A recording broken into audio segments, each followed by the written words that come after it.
dari silabus yang saya terima, gitu. Ada satu hal mendasar yang belum terakomodir dalam silabus ini. Tapi nggak apa-apa. Nanti kita sama-sama di departemen untuk mengevaluasi ini.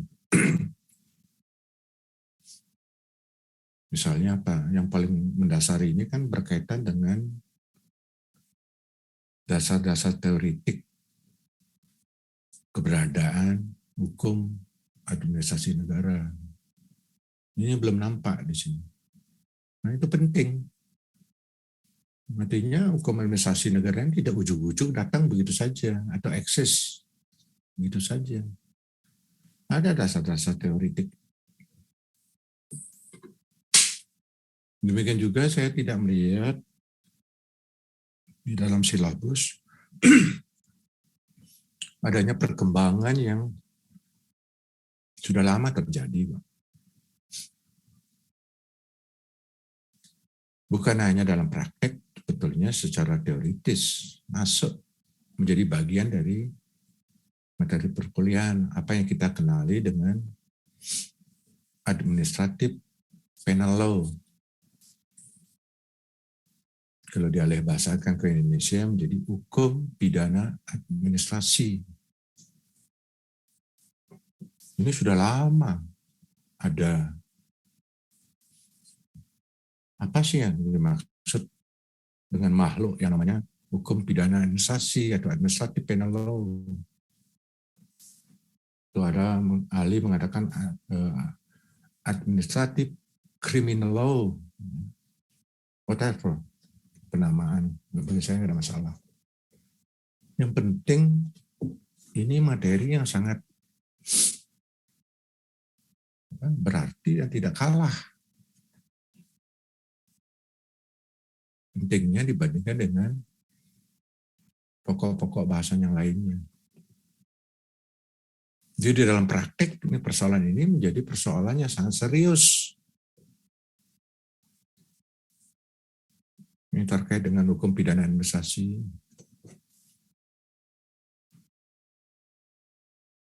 Tapi nanti ya, nanti itu saya akan berbicara hukum administrasi nanti. Saya nggak tahu apakah di waktu-waktu yang akan datang saya bisa masuk lagi dalam arti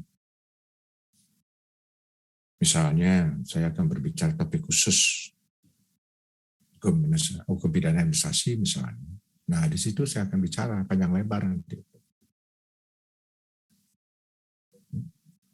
Tapi untuk hari ini, sekali lagi, dari 12 pokok bahasa, hanya beberapa yang bisa saya sampaikan, mengingat waktu. Yang pertama, seperti tadi saya ungkap, saya akan mulai dengan dasar teoritik keberadaan hukum administrasi negara. Maaf ya, saya tidak menggunakan slide gitu. Share screen, sengaja. Pak Yusuf ini mahasiswa ini semester berapa ini? 5, 6, 7, kita berapa? 2 ya. Semester 2, Prof. Oh, baru 2 ya? Enggak apa-apa. Belajar ya, belajar. Jangan membiasakan diri selalu disuapi aja oleh dosen gitu. Artinya belajar begini loh. Menyimak apa yang disampaikan oleh dosen. Pintar-pintarlah Anda menangkap mana yang disampaikan oleh dosen itu penting, Anda catat. Mana yang tidak penting, nggak usah. Biasanya yang penting-penting itu selalu saya menekankan dari sisi aksentuasinya nanti. Ya. Dan bisa jadi kemampuan mahasiswa itu kan berbeda di dalam menangkap mana yang penting, tidak penting. Nggak apa-apa. Nanti saya share ke Pak Yusuf nanti. Kuliah saya yang tertulis ini. yang untuk nanti bisa di copy oleh kalian semua mahasiswa. Jadi sebelum sampai ke sana ya tentu saja saya akan bicara langsung aja, tidak sekali lagi tidak menggunakan share screen ya, slide atau apapun.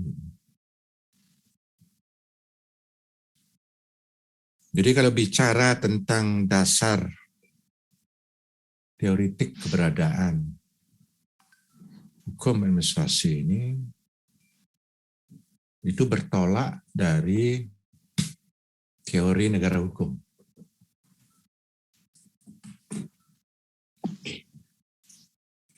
Baik konsep Rechtsstaat dan rule of law, maupun bertolak juga dari pendapat para pakar tentang negara hukum. Jadi begini, kalau kita bicara negara hukum, teori negara hukum, di negara-negara yang menganut sistem hukum Eropa kontinental dikenal dengan konsep Rechtsstaat. Ya kalau dialih bahasakan ke Indonesia, Reh itu hukum, stat itu negara. Jadi konsep negara hukum. Ya. Negara-negara Eropa kontinental itu mulai dari Jerman, Belanda, Italia, Prancis, etc., termasuk Indonesia. Kenapa Indonesia termasuk? Karena Indonesia dijajah oleh Belanda. Belanda dijajah lama oleh Prancis. Gitu. Jadi sebetulnya hukum Indonesia itu sejatinya hukum Prancis. Kenapa? Hukum Prancis diadopsi oleh Belanda.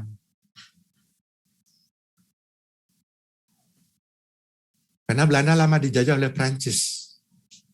Ya, dipraktekkan di Belanda. Belanda menjajah Indonesia lama. Membawa serta hukum Prancis ke Indonesia. Jadi sejatinya hukum Indonesia ini adalah hukum Prancis.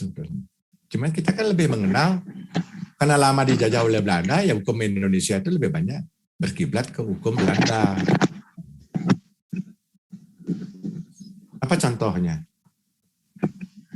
Ya, sampai sekarang kita kan mewarisi dalam bahasa Indonesia itu KUH Perdata, ya. KUH Pidana, kita Undang-Undang Hukum Dagang.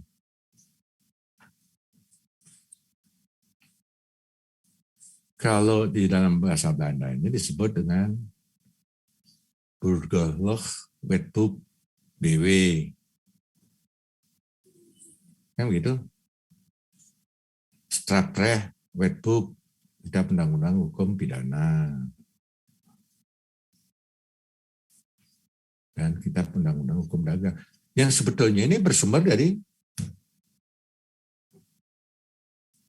Kode Sipil, Kode Penal, Kode Komersial peninggalan Kaisar Prancis, Napoleon Bonaparte.